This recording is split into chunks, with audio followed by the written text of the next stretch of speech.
যা গরম পড়েছে, গরমে সবার নাজেহাল অবস্থা। আকাশ ভর্তি মেঘ, তার জন্যই এত গরম। তাহলে চলো শুরু করি আজকের ব্লগটা। হ্যালো বন্ধুরা, আমি কণিকা, শিলচর আসাম থেকে। আমি একজন গৃহিণী, তার সাথে content creator. Welcome to my daily blog.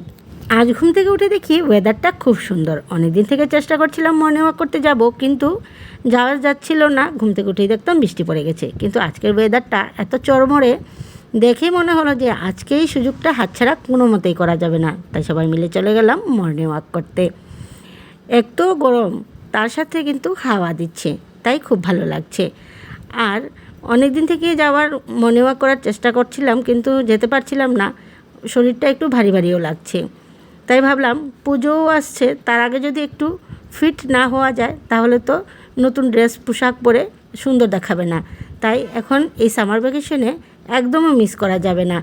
ভালো করে এক্সারসাইজ করে একটু শরীরটাকে ফিট রাখতেই হবে, তা না হলে পুজো ঘুরবো কীভাবে।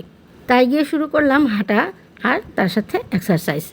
একটু হেঁটে তারপর এক্সারসাইজ করে পুরো দিন তো কাজ কাজ থাকেই। সকালবেলা একটু সময় বের করে একটু গিয়ে শরীরের যত্ন করে আসলাম। তা না হলে পুরো দিনে যতই সময় পাই না কেন, এই সকালের মতন সুন্দর মুহূর্তটা আর পাওয়া যায় না। তারপর আসার সময় চলে গেলাম আমরা বাজারে। সেখানে গিয়ে দেখলাম বাজারও মোটামুটি বসে গেছে। তখন বাজছিল প্রায় 7:10 বা 15 হবে। তারপর আমার হাজব্যান্ড কিছু সবজি টবজি নিয়ে নিল। তারপর ঘরে এসে পড়ে তো এখন তো অনেকটাই হাঁটাচলা হয়ে গেছে, পরিশ্রম হয়েছে, এবার কিছু খেতেই হবে। মেয়েদের 2টো রুটি করে দিলাম, আর আমরা এদিকে চিড়ে ভাজা, নারকেল, ঘি আর চিনি দিয়ে মেখে নিলাম। তার সাথে একটু চা, মানে লাল চা। সকালবেলা আবার আমরা দুধ চাটা অ্যাভয়েড করে থাকি, কিন্তু মাঝে মধ্যে দুধ চাটাও খেয়ে নিই। তোমরা কারা কারা এভাবে নারকেল দিয়ে, চিনি দিয়ে, ঘি দিয়ে মেখে চিড়া দিয়ে খেতে ভালোবাসো? আমাকে একটা কমেন্ট করে জানিও।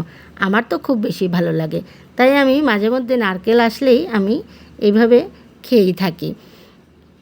আর তোমাদেরকে বলিনি আমি, এই ব্লগটা ছিল আমার শনিবারের। শুক্রবারের রাতে আমি আর কোনো কাজকর্ম করতে পারিনি।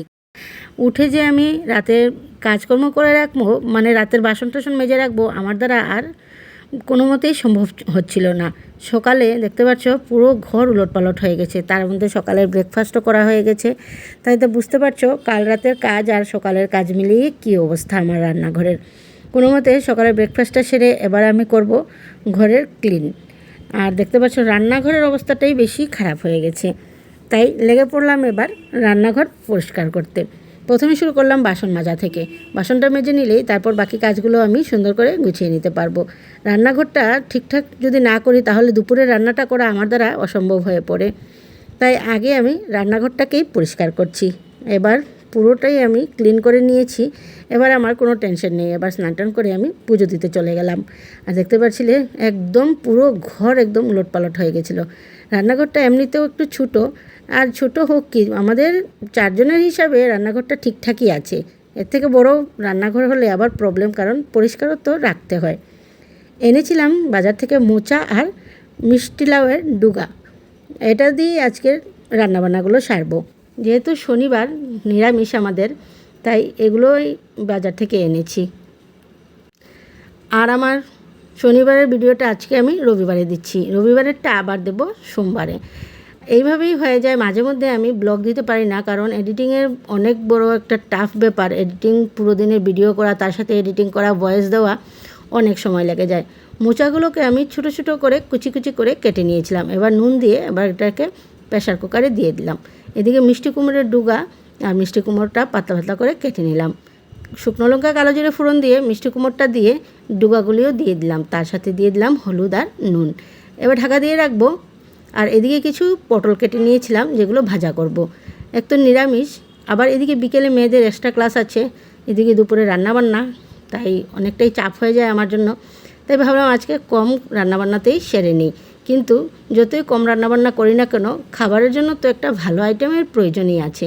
কোপ্তা মাখার জন্য আমি দিয়ে দিলাম আটার গুঁড়ো, একটু নারকেল কোড়া, আর হলুদ গুঁড়ো, আর শুকনো লঙ্কার গুঁড়ো, নুন, সবগুলো দিয়ে ভালো করে মেখে আমি কোপ্তার আকারে এগুলোকে গড়ে নেব। আর ডুগিতে আমি দিয়েছিলাম শুধু জিরে গুঁড়ো আর একটুখানি চিনি। বেশি চিনি দিইনি, কারণ মিষ্টি কুমড়ো এমনিতেই আছে এটাতে দেওয়া, এমনিতেই মিষ্টি মিষ্টি হবে। তারপর এটাকে নামিয়ে নিলাম। দেখতে পাচ্ছ কি সুন্দর সবুজ হয়েছে। আর এদিকে কোপ্তার আকার করে নিয়েছি। এবার তেল দিয়ে আমি কোপ্তাগুলোকে লাল লাল করে ভেজে নেব। কোপ্তাগুলো খুব ভালো হয়েছিল খেতে। মোচা রান্না করা একটু টাফ ব্যাপার, কিন্তু ভালো খেতে হলে তো একটু কষ্ট করতেই হবে। মোচা মশলার জন্য আমি জিরে গুঁড়ো, হলুদ গুঁড়ো, শুকনো লঙ্কার গুঁড়ো, ধনে গুঁড়ো দিয়ে আমি একটা পেস্ট বানিয়ে রাখলাম। মোচাগুলো লাল লাল করে আমি কোপ্তার আকারে ভেজে নিয়েছি। দেখতে পাচ্ছ কত সুন্দর হয়েছে। ভালো খেতে হলে কষ্ট তো করতেই হবে। আর এদিকে কিছু পটলও ভাজা করে নিলাম, কারণ এমনিতে আজকে আমার আইটেম কম আছে। তেলের মধ্যে তেজপাতা আর সাদা জিরে ফোড়ন দিলাম। তারপর আমি আগে থেকেই সেদ্ধ করে নিয়েছিলাম প্রেসার কুকারে আলু। সেই আলুগুলোকে একটু নুন হলুদ দিয়ে সাঁতলে নেব। তারপর এটাতে দিয়ে দেব গুলে রাখা মশলাটা ভালো করে কষানোর পর আমি এটাতে দিয়ে দেব জল। জলটা মানে ঝুলটা ভালো করে ফুটে আসলে পরে আমি দেব কোপ্তাগুলো। কোপ্তা আগে থেকে দেওয়া যাবে না, কারণ এগুলো এমনিতেই সফট থাকে আর ভেঙে যেতে পারে। দিয়ে দিলাম 2-3টে এলাচ, তার মধ্যে দিয়ে দিলাম একটু নারকেল কোড়া। সকালেই নারকেলটা কুড়িয়ে নিয়েছিলাম, সেই নারকেল দিয়ে আমি এবার কাজ চালাচ্ছি। আর নারকেলটাও কাজে লেগে গেল। দিয়ে দিলাম একটু ঘি আর একটু চিনি। এবার কোপ্তা পুরোটাই রেডি, আর আমার দুপুরের লাঞ্চও রেডি। তাহলে এবার লাঞ্চ করে আমি এদেরকে নিয়ে যাব ওদের এক্সট্রা ক্লাসের জন্য। তাহলে চলো এবার লাঞ্চ করি। লাঞ্চ করলাম আজকে তো ভেজের দিন একটু কম খাওয়া দাওয়াই হয়, কিন্তু এমন একটা সুন্দর যদি কোপ্তার তরকারি থাকে তাহলে আর কম খাওয়ার কোনো চান্স নেই।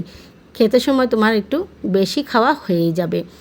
আর যেহেতু আজকালকে মিষ্টি কুমড়োর ডুগার দিন, তাহলে মাঝে মধ্যে তো ডুগার তরকারি আমি রান্না করেই থাকি। এদিকে নিয়ে বসলাম কোপ্তাটা মুখে দিয়ে আমি আমার হাতটাকে আর কন্ট্রোল করতে পারছিলাম না। মনে হচ্ছিল একের পর এক বাইট আমি নিতেই থাকি। খুব ভালো হয়েছিল খেতে। ঘি দিয়ে কোপ্তা রান্না করলে ওইটার একটা স্বাদটা আলাদাই থাকে। তারপর দুপুরে লাঞ্চ করার পর মেয়েদেরকে নিয়ে গেলাম আমি এক্সট্রা ক্লাসে। তাহলে আজকের দুপুরের দৌড়ঝাঁপটা আমার শেষ। এবার আমি একটু রেস্ট করব। আজকের মতন ভিডিওটা আমি আর এখানেই শেষ করছি। তোমরা সবাই সুস্থ থাকবে, ভালো থাকবে। Tata bye bye. দেখা হচ্ছে আবার নতুন ব্লগে।